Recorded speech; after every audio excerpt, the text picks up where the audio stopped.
Tadepalli YSR Congress party కేంద్ర కార్యాలయం నుండి గురజాల మాజీ ఎమ్మెల్యే కాసు మహేష్ రెడ్డి గారి ప్రెస్ మీట్.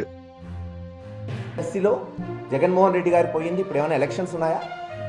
ఇప్పుడు ఏమైనా ఓట్లు అడగడానికి పోయారా? కాదు.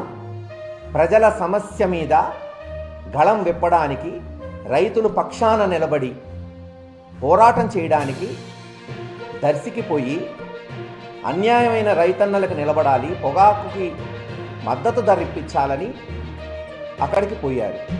ఎక్కడ జన సమీకరణ కానీ మీటింగులు కానీ ఏవి లేవు, బహిరంగ సభ.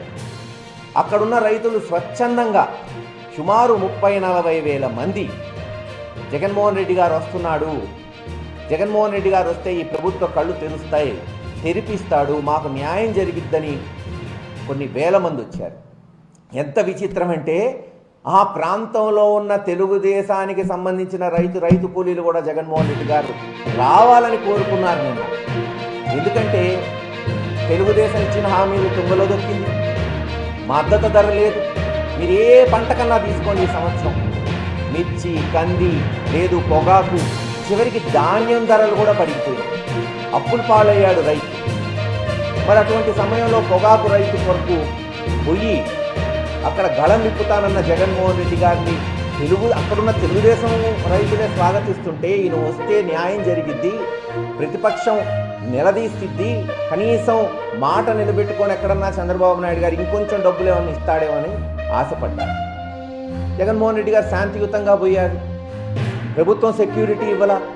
ఒక జెడ్ కేటగిరీ సెక్యూరిటీ ఉన్న మాజీ ముఖ్యమంత్రికి ఇవ్వాల్సిన గౌరవాలు ఈ సంవత్సరం నుంచి ఎక్కడన్నా జరుగుతుందా? ఆంధ్ర రాష్ట్ర ప్రజలు గమనించాలి. ఈరోజు జగన్మోహన్ రెడ్డి గారు మీ పక్షాన నిలబడుతున్నాడు, మీకు రావాల్సిన న్యాయం కొరకు పోరాటం చేస్తున్నాడు. అయినా ప్రభుత్వం ప్రతి అడుగులో జగన్మోహన్ రెడ్డి గారిని తొక్కడానికి ప్రయత్నం చేస్తారు. ఒక 5-6 కానిస్టేబుల్స్ ఇస్తారు. అదేమంటే హెలికాప్టరు ఎక్కడన్నా దిగి దాడి జరిగితే ఆ పైలట్లను బెదిరిస్తారు. తెనాలి పోతే అదే ఘటన, మరో దగ్గర కర్నూలు పోతే ఇంకో ఘటన. నిన్న దర్శిలో ఏం జరిగింది? 40,000 మంది రైతులు స్వచ్ఛందంగా వస్తే తెలుగుదేశం విధ్వంసం చెయ్యాలి, ఫ్రాక్షనిజం మెంటాలిటీతో ఎలాగన్నా గొడవలు సృష్టించాలని ఒక 20-30 మంది తెలుగుదేశానికి పార్టీకి సంబంధించిన మహిళలు అవ్వచ్చు, ఒకళ్ళిద్దరు రైతులు అవ్వచ్చు, దారిలో నిలబెట్టి వాళ్ళ చేత 30,000 మంది మీద రాళ్ళు వేయిస్తారు.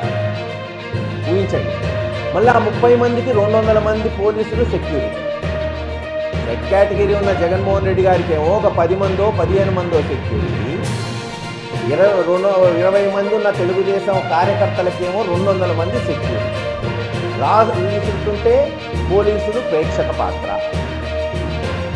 కానీ నిబద్ధత కలిగిన నాయకుడు కాబట్టి ఎన్ని అవమానాలు చేసినా ప్రజల కొరకు తట్టుకుంటాను, నిలబడతాను, వాళ్ళ కొరకు పోరాటం చేస్తాననే ఒక మంచి ఉద్దేశం ఉన్న నాయకుడు కాబట్టి ఎక్కడ అదుపు దాటనీ లేదు ఎవరిని.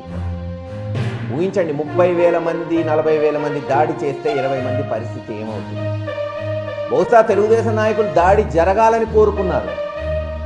ఎలా ఉందంటే ఈరోజు తెలుగుదేశం పరిస్థితి, పోతే పోని మా కార్యకర్తలు 2-3 చనిపోయినా పర్లేదు, జగన్మోహన్ రెడ్డి గారి మీద బురద జల్లాలి, ఆయనకి ఏదో ఒకటి ఆపాదించాలి, ఎక్కడ ఆయన పోయి పోరాటం చేసినా ఒక కాంట్రవర్సీ సృష్టించాలి, మ్యానిపులేట్ చేయాలి, రాజకీయాల్ని ఎలాగలాగా దుమ్మెత్తిపోయాలి. సమస్యని పరిష్కరించండి. జగన్మోహన్ రెడ్డి గారు నిన్న టొబాకో రైతుల కొరకు ఒక డిమాండ్ చేశారు, కొన్ని డిమాండ్లు పెట్టారు, దాన్ని నెరవేర్చండి. ఎవరు కాదంటున్నారు? మీకేమైనా అడ్డుపడుతున్నామా? ఈరోజు రాష్ట్ర కేంద్ర ప్రభుత్వాలు మీ చెప్పు చేతుల్లో ఉన్నాయి. డబుల్ ఇంజన్ సర్కారు, మేము చెప్పిందే వేదం అంటున్నారు కదా, ఆ వేదం ప్రకారమే ధర్మం చేయండి రైతులకి, రైతు కూలీలకి అని అడుక్కుంటుంది. వేరేదేం అడగట్లా, మీరు చెప్పింది చెయ్యండి, కాపాడండి. ఆ కాపాడండి అని అడుగుతున్న వాడిని మీరు అబాస్పాలు చేయాలి, అక్రమంగా కేసులు పెట్టాలి అంటే ఏం పర్లేదు, ఎవరు జంకరు.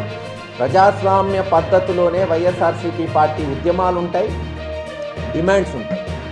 ప్రజలు అన్నీ గమనిస్తున్నారు. ఏదో ఒక 2 ఛానల్స్ అభూత కల్పన చేస్తేనో, 2 పత్రికలు అబద్ధాలు రాస్తేనో అబద్ధాలు నిజమైపో.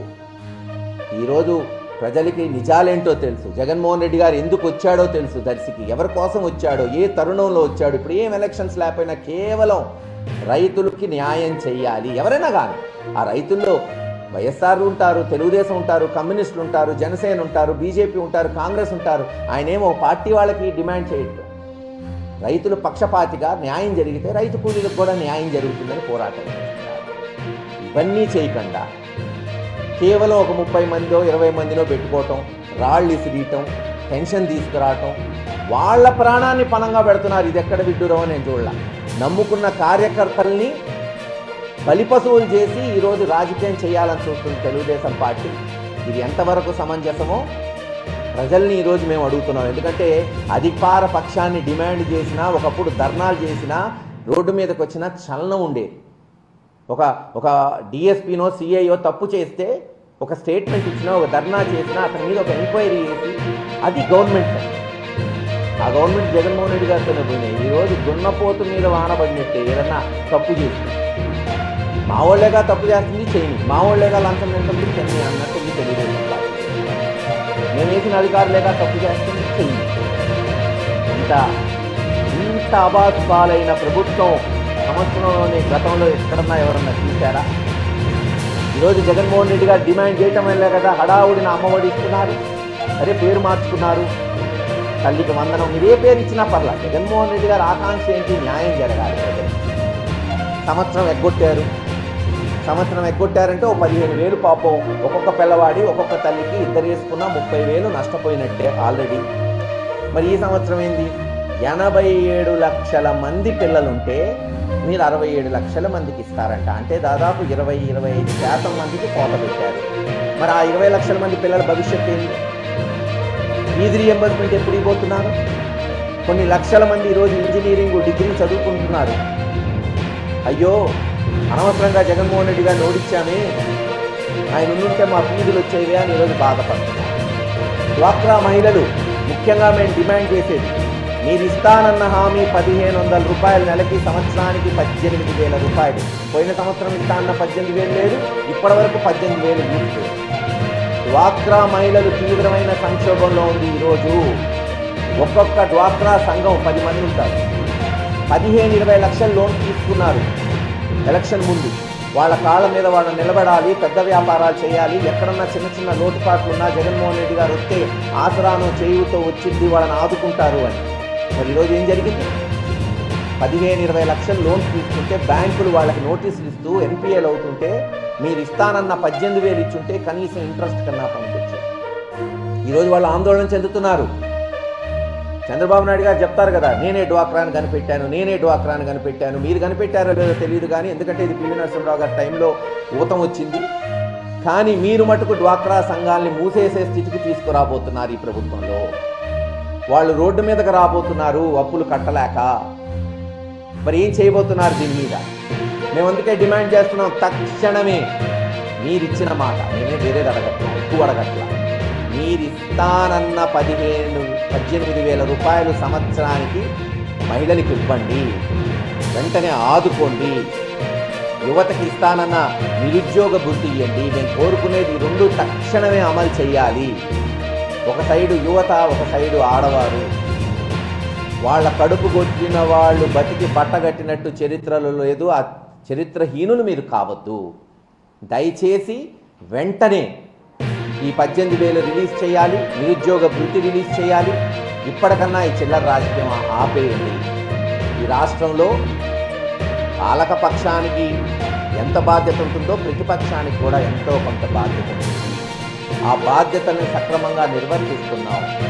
మేము ఎక్కడ గొడవలకో లేదు చిల్లర రాజకీయాలు చేయట్లేదు. ప్రజల పక్షాన నిలబడి వాళ్ళకి కావాల్సింది అడుగుతున్నాం. మీరు మా గొంతు నొక్కాలని చూసినా నొక్కలేరు. దట్ ఈజ్ జగన్మోహన్ రెడ్డి గారు. ఆనాడు కేంద్ర ప్రభుత్వంలో ఉన్న సోనియా గాంధీ గారి వల్లే కాలేదు, ఈరోజు మీ వల్ల అసలు కాదు. మీరు ఎటువంటి ఆంక్షలు విధించినా ప్రజల పక్షాన నిలబడతాడు, పోరాటం చేస్తాడు. ప్రజలకి రావాల్సిన హక్కులు, వాళ్ళకి రావాల్సిన అన్ని సదుపాయాలు కల్పించే వరకు వైఎస్ఆర్సీపీ పార్టీ, ప్రతి కార్యకర్త, నాయకుడు పోరాటం కొనసాగుతుందని తెలియచేసుకుంటూ సెలవు.